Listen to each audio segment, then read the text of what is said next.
साथियों, खुद की नीयत है नहीं और अब जब ये चौकीदार आदिवासियों के हक की सुरक्षा करने में जुटा है, तब एक और झूठ फैलाया जा रहा है। आज मैं नंदुरबार से देश के हर आदिवासी को, हर आदिवासी परिवार को आश्वस्त करना चाहता हूं कि जब तक मोदी है, जब तक मोदी है,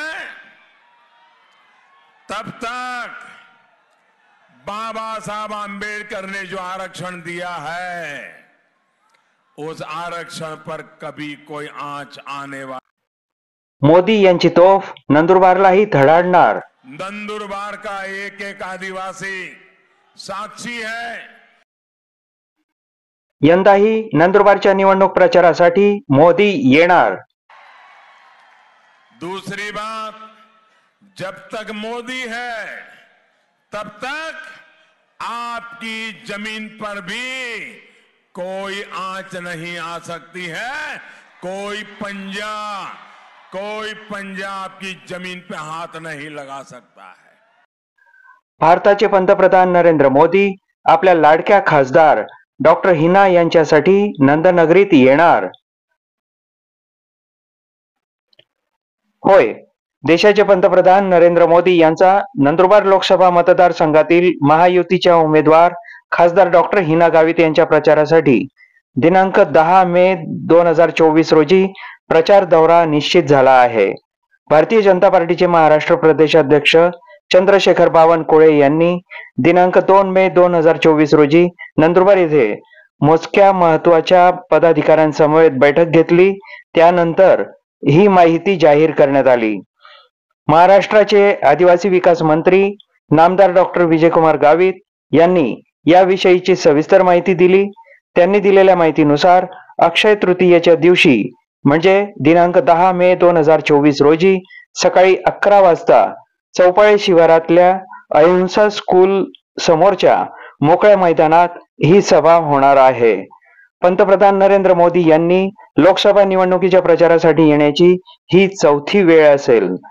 भारतीय जनता पार्टीत प्रवेश घेतल्यानंतर डॉक्टर हिना विजयकुमार गावित यांनी पहिल्यांदा लोकसभा निवडणूक लढवली। त्याप्रसंगी म्हणजे 2014च्या निवडणुकीत नरेंद्र मोदी यांची भव्य जाहीर सभा पार पडली होती। 5 वर्षांनी म्हणजे 2019च्या लोकसभा निवडणुकीत देखील डॉक्टर हिना गावित यांच्या प्रचारासाठी पुन्हा खुद्द पंतप्रधान नरेंद्र मोदी यांनी सभा घेतली होती। महायुतीच्या तथा भाजपाच्या उमेदवार डॉक्टर हिना गावित यांच्या राजकारणाची सुरुवात मुळात नरेंद्र मोदी, राजनाथ सिंह, स्वर्गीय सुषमा स्वराज अशा बड्या नेत्यांच्या हस्ते झाली आहे। यामुळे डॉक्टर हिना गावित यांना कायमच दिल्लीतल्या त्या वरिष्ठ वर्तुळाचं संरक्षण लाभत आलं आहे। देश पातळीवरील समित्यांमध्ये डॉक्टर हिना गावित यांना स्थान मिळणे असो, संसदेत महत्त्वाचे प्रश्न आणि महत्त्वाचे मुद्दे मांडण्याची जबाबदारी असो, त्या माध्यमातून तसे संपूर्ण देशाला पाहायला मिळाले आहे। पंतप्रधान नरेंद्र मोदी यांनी ज्या निवडणूक खासदारांसमवेत स्नेहभोजन केले त्यात डॉक्टर हिना गावित यांचा समावेश होता। त्याही प्रसंगातून दिल्ली वर्तुळातील डॉक्टर हिना यांचे वजन प्रदर्शित झालं होतं आणि आता 10 मे रोजी डॉक्टर हिना गावित यांच्या सलग तिसऱ्या निवडणुकीत पंतप्रधान नरेंद्र मोदी हे आवर्जून प्रचाराला येत आहेत। गांधी घराण्यातील इंदिरा गांधींपासून सोनिया गांधींपर्यंतच्या प्रत्येक मुख्य मान्यवरांनी पूर्वी येथे मोठ्या प्रमाणात सभा घेण्याचा एक विक्रम प्रस्थापित केलेला होता। पंतप्रधान नरेंद्र मोदी यांच्या सभांनी तो विक्रम मोडीत काढला आहे। काँग्रेस पक्षाचे राष्ट्रीय नेते राहुल गांधी यांची नंदुरबार येथे काही दिवसांपूर्वीच जाहीर सभा होऊन गेली। आता लवकरच काँग्रेस उमेदवाराच्या प्रचारासाठी प्रियंका गांधी यांची देखील नंदुरबार येथे सभा आयोजित केली जात असल्याची चर्चा आहे। या सर्व पार्श्वभूमीवर पंतप्रधान नरेंद्र मोदी यांची सलग तिसऱ्या लोकसभा निवडणुकीत खासदार डॉक्टर हिना गावित यांच्यासाठी जाहीर सभा पार पडणार असून लोकांमधली उत्सुकता वाढली आहे।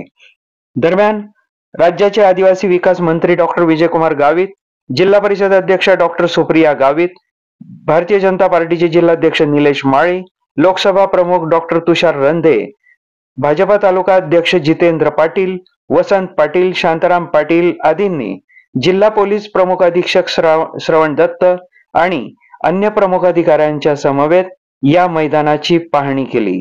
हेलिपॅड सह सभेचा डोम कुठे आणि कसा उभारावा यावर चर्चा करण्यात आली. सभेच्या आयोजनासाठी आणि पूर्वतयारीसाठी सर्व प्रमुख पदाधिकाऱ्यांची अशी धावपळ सुरू झाली आहे. दरम्यान पंतप्रधान नरेंद्र मोदी यांची जाहीर सभा म्हणजे मतदारांना आकर्षित करणारी भारतीय जनता पार्टीच्या प्रचाराची एक उच्च पातळी समजली जाते. यामुळे काँग्रेसचा बालेकिल्ला म्हटला जाणारा नंदुरबार लोकसभा मतदारसंघ आता पुन्हा भाजपाच्या हाती राखण्याचा आणि डॉक्टर हिना गावित यांच्या निवडून येण्याची हॅट्रिक घडवण्याचा चमत्कार मोदी यांच्या सभेच्या माध्यमातून घडणार का, हे पुढे पाहायला मिळेलच. तूर्त थांबूया. जय हिंद, जय महाराष्ट्र.